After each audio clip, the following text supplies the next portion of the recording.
প্রিয় দর্শক, আসসালামু আলাইকুম।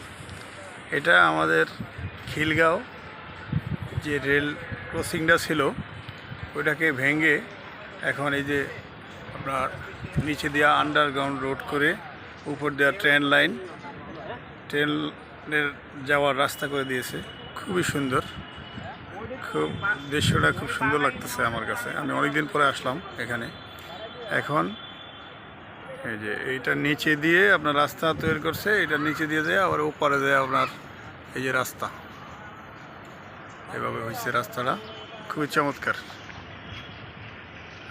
আমার আজকে জিজ্ঞাসা করলাম প্রায় 2 মাস আরও লাগবে এটা ওপেন করার জন্য, আরও 2 মাস সময় নেবে ওনারা। এই যে এটা হলো কমলাপুর রেল স্টেশন, এই যে কমলাপুর রেল স্টেশন, খুবই সুন্দর, খুব সুন্দর একটা দৃশ্য। হ্যাঁ, খুবই সুন্দর দৃশ্য দেখলাম।